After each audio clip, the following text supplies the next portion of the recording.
Hey, in this week's lesson, you're going to learn 3 new important vocabulary words. You're going to learn impeccable, impertinent, and also implicit. Are you ready? Well then, let's jump right in. Once again, our very first term is this term, impeccable. Impeccable. Last time after me. Impeccable. Excellent. Now, this term impeccable just means behavior, performance, or appearance that is in accordance with the highest standards of propriety, or in other words, faultless. There's no error. Everything about it is perfect. It falls in line with what people expect. It is impeccable. Make sense? Excellent. Now, these example sentences will help you understand this term even more. Christians agree that Jesus Christ was a man of impeccable character. His character had no flaws. He was amazing. He was kind. He wasn't sinful. His character was impeccable. Again, Christians agree that Jesus Christ was a man of impeccable character. Next, she speaks impeccable Korean. Her Korean is amazing. She uses the proper words, the right expressions. She's confident. Impeccable. Again, she speaks impeccable Korean. And finally, he had impeccable manners. His manners were great. They were almost above the standard. They were amazing. Again, he had impeccable manners.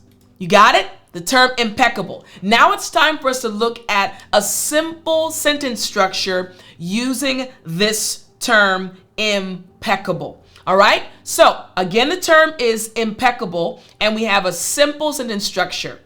A has impeccable B.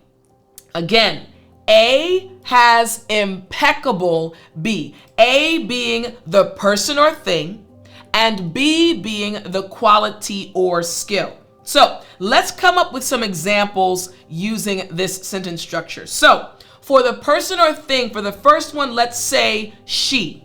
All right, so we're going to say she. And then for the quality or skill, we'll say style. All right, style. She dresses very well. So for our first example sentence, we can say, she has impeccable style. You got it right? Excellent. All right. She has impeccable style. Now here's another example. Instead of she, let's put the waiter. Imagine you're at a restaurant. All right. So we have the waiter. And then the quality or skill we'll say is service. Really good at serving people. So let's put service. So now, using this simple sentence structure, our sentence becomes, the waiter has impeccable service. You got it? Excellent. All right. Now, what about this one, our third example? For letter A, or the person or thing, let's say his report. All right. Let's put this. His report. And then for the quality or skill, let's say accuracy. All right, accuracy. Here we go. So now our third example sentence becomes, his report has impeccable accuracy. It's amazing. It's on point. There are no errors. His report has impeccable accuracy. Makes sense, right? Excellent. So now you understand the term impeccable and how to use it in a sentence. Here's our second term, impertinent. Impertinent. After me, last time, impertinent. Excellent. Now, this term impertinent just means not showing proper respect or being rude. Again, not showing proper respect or being rude. Imagine students, let's say in a high school setting, they get a new teacher. The teacher walks in the room. They're throwing things around the room. They're not listening to her when she's speaking. They're being rude, not showing respect. Impertinent. You got it? Excellent. All right, here's the first example sentence. That is such an impertinent question to ask a single mother. Hey, that question you asked her was very rude. You shouldn't do that. That wasn't respectful. Again, that is such an impertinent question to ask a single mother. Next, he gave her an impertinent answer. A very rude, disrespectful answer. Again, he gave her an impertinent answer.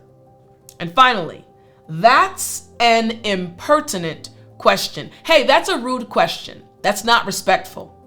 Again, that's an impertinent question. Makes sense, right? You understand this term impertinent. You got it?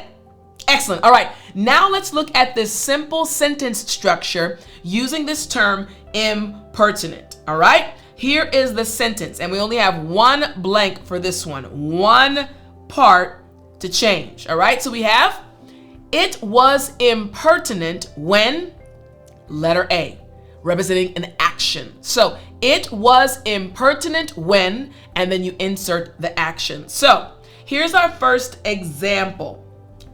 He didn't say thank you. This is a rude or disrespectful action. He didn't say thank you. So again, it was impertinent when he didn't say thank you. You make sense, right? Makes sense. Here's our second example. She rolled her eyes. I don't like when children roll their eyes at adults. It's not respectful. It's very rude. So here's the action. She rolled her eyes. All right. So here's the second example sentence. It was impertinent when she rolled her eyes. Again, a rude or disrespectful action or behavior. Here's the last example. They made rude jokes. Here we go. They made rude jokes. All right. So here's the sentence. It was impertinent when they made rude jokes. You got it, right? Now you understand the term impertinent and how to use it in a simple sentence. This leads us to our third term. Our third term is implicit. Implicit. Last time after me, implicit. Excellent. All right. This term implicit means capable of being understood from something else, though unexpressed. In other words, implied, though not directly expressed. For example, if someone were to bring cheesecake, vegan, I don't eat regular cheese, I have an allergy, but I can eat vegan cheesecake, and they sat a plate in front of me, and it looked absolutely amazing. I could see the strawberry drizzle coming down the side of it, and my mouth started to water, and a big smile came on my face. I never said anything, but I'm looking at it, and I'm smiling. It's implied that I like cheesecake. It's implied that I want to eat the cheesecake. This is what the word implicit is referring to. Capable of being understood from something else, though unexpressed. Implied, though not directly expressed. Here's the first example sentence. I thought your permission was implicit when you handed me your car keys. You didn't say anything, but you handed me your car keys, so I naturally thought you were okay with it. Again, I thought your permission was implicit when you handed me your car keys. Next, many journalists are delivering an implicit rebuke of the president. Many journalists, even though they're not saying it outright, they're not saying it directly, they're kind of showing that they don't like this president. They're kind of showing that they're rebuking the president in whichever country they're speaking about. Again, many journalists are delivering an implicit rebuke of the president. And finally, there was implicit criticism in his voice. He didn't come outright and criticize them, but the way he was speaking, his tone, his body language implied that he was criticizing them. Again, there was implicit criticism in his voice. You got it? Excellent. All right, now it's time for us to look at a simple sentence structure to understand how you can use this term in real life. So here's our sentence. Our sentence is, the blank was implicit because blank. So we have two blanks, letter A and letter B.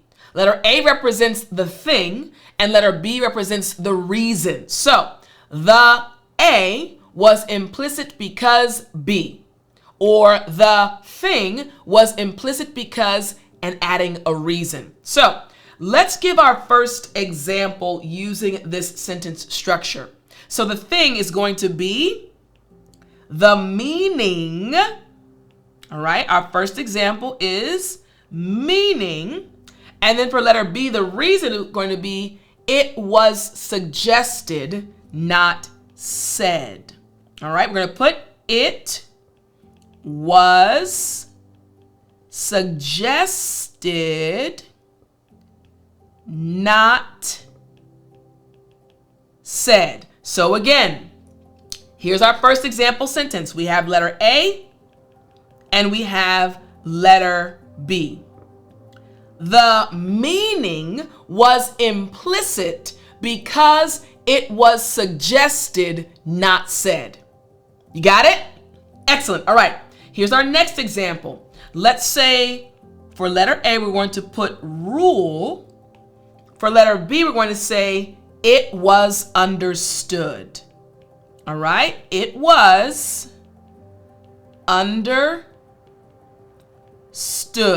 So again, we have letter A and letter B. So our second example sentence is, the rule was implicit because it was understood. And our final example for this term, for letter A or the thing, let's put the warning. And then for the reason, let's say of her serious tone. All right. The mother maybe was speaking very seriously to her children. So because of her serious tone. So our third example using this sentence structure is, the warning was implicit because of her serious tone. Makes sense, right? You understand the term implicit, and now you understand how to make sentences using the term. So we had three terms in this lesson. We had impeccable, impertinent, and also implicit. I hope you enjoyed this lesson. Don't forget, if you want to continue learning with me, getting 5 new words every day from Sunday to Friday for free via email, all you have to do is go to www.dailyenglishvocabulary.com, and I'll talk to you in the next lesson.